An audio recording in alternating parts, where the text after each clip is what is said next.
The third book, The Titan's Curse. Annabeth gets kidnapped! You know, this one's my favorite. The Titan's Is it? Curse. Is it really? I really enjoyed this one. Yeah, I think you really get to see the Titans rising in this one with Atlas. Oh my gosh. And everything else.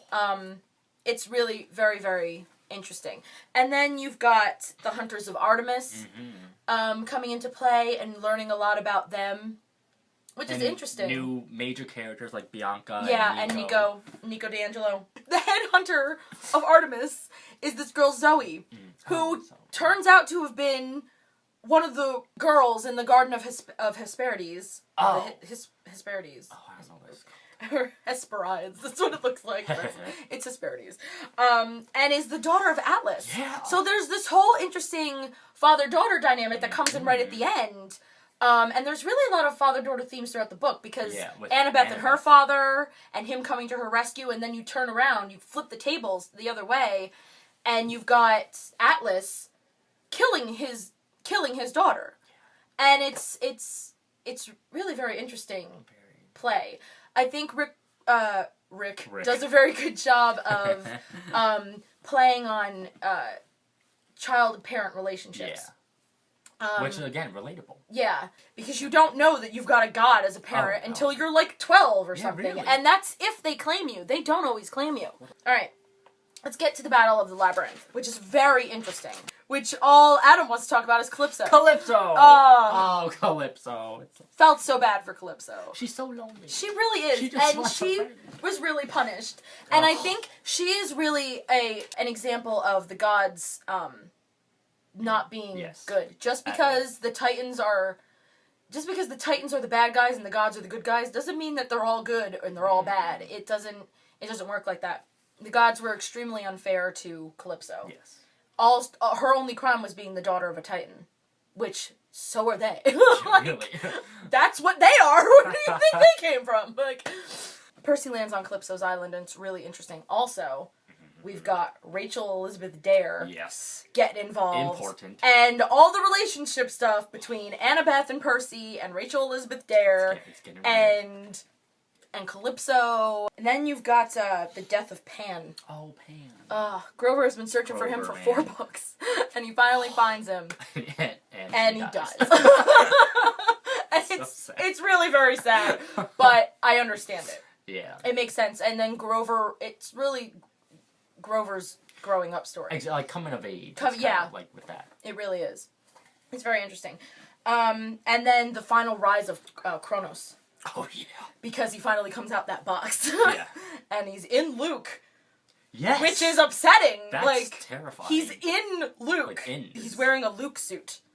Ew. It's a Luke suit. It's a Luke suit. It's a Luke suit. He's wearing a Luke suit. It's weird. I know we're kind of rushing through, guys. I'm sorry. I don't want this video to be 500 hours long, and Amanda's probably already getting annoyed because we've been going on for such a long time.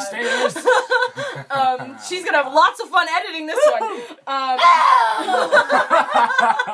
The final book, The Last Olympian, which is a reference to Hestia, who was the 12th Olympic god, and she stepped aside so that Dionysus so that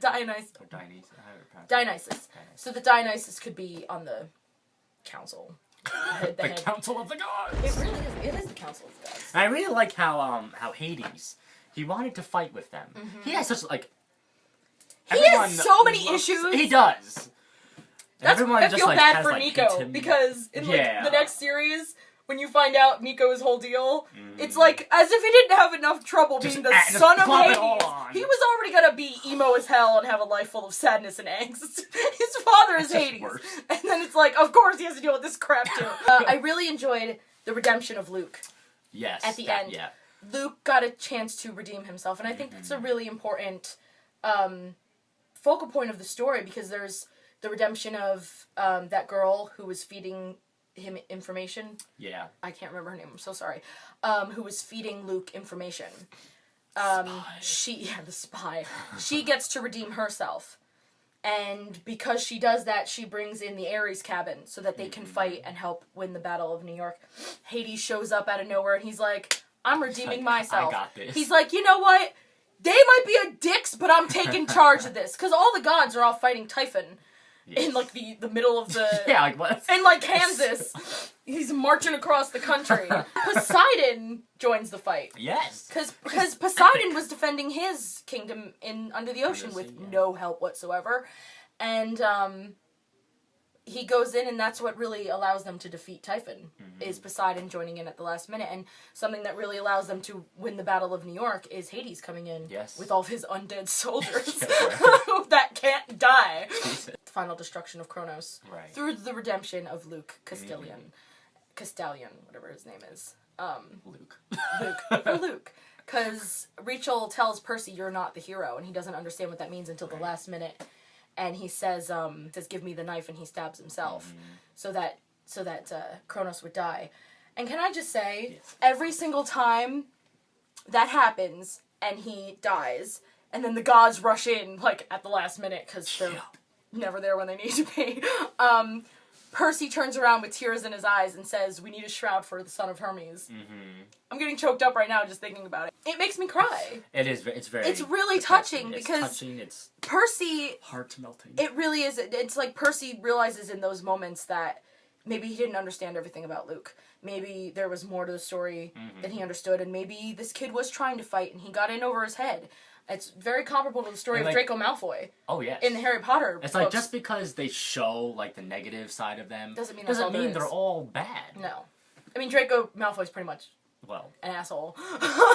And then Zeus decides Percy deserves a huge reward. Oh, yeah. And the choice he makes is, first of all, very telling about Percy as a person. That Zeus offers to make him an immortal god. Yeah. And Percy's like, I don't want to be an immortal god. I want you guys to start doing the right thing and claiming your children. All your children. Yes. Because this happened because Luke felt deserted by his father. And how many demigods went to Kronos' side because they felt like they weren't given fair representation at Camp Half-Blood, or they weren't being claimed, and they didn't feel like they belonged. If you were being parents, you would claim them and let them have a piece of their heritage so that they could really feel like part of the gang. And overall points of the series as a whole, you got a lot of mythological history repeating itself, which is fascinating, because if you like mythology, you're going to love this series. Oh my gosh. Because it's That's amazing. what it revolves around. Of course it does. They're demigods. But it's not like brand new stuff happening. It's history repeating itself, which always happens. There might be different faces involved, but the same things are happening. The same stories. Same sort of storylines. But he does it. And he doesn't do it because he's doing a penance. He does it because it needs to be done. Yes. Throughout the whole book, something that's very interesting is the role of the demigods and the politics of the gods. Because the gods can't directly attack each other. And there's so many, like, restrictions on what they can and can't do. And the demigods basically have to do everything. Yeah. I think we've covered pretty much everything we wanted to talk about. I just have to say... the movie sucks. The movies are horrible. If you're like, oh, let's see if I like Percy Jackson, I'll watch the movies. Don't do that. They are the worst film adaptations of all time. Awful. The Oracle's creepy. Yeah, the Oracle's creepy. But in an interesting way. She's not creepy after Elizabeth becomes the Oracle, but before that, she's creepy. You know what I like? Tell me. I like how after, like, the demigods use their powers, they're exhausted. Yes. I think that's, like, so realistic. Like, yeah. if I was You don't hear about that in the Greek myths. Not at all. It's always like he's a hero when he defeated everything. Like, and if he I rode was off on controlling, like, a big wave of water, after the fact, I'd be taking a nap. And you should be. You should be exhausted. You're not entirely a god. For real. That's crap. It's exhausting. But it's like that little thing. Yeah. It's just... It makes it more realistic. It's so big, though. It makes it possible. It makes it real.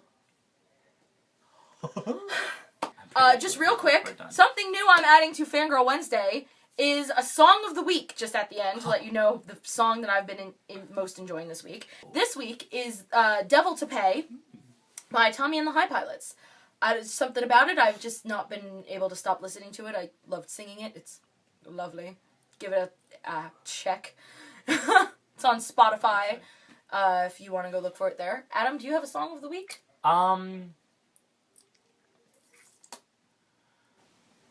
Twinkle, Twinkle Little Star is one of my favorite ones. I think it's a good one. I'm never inviting you back here. It's been fun, though. Yeah, it has been fun, guys. Give this video a thumbs up and leave a comment below and tell us what you thought. Tell me if you want to see Adam some more or if I should never invite him back. So until next Fangirl Wednesday, enjoy your tea. And your chocolate milk. Or whatever you want to drink. Chocolate milk. You're a 5-year-old. I'll see you later, guys. Bye.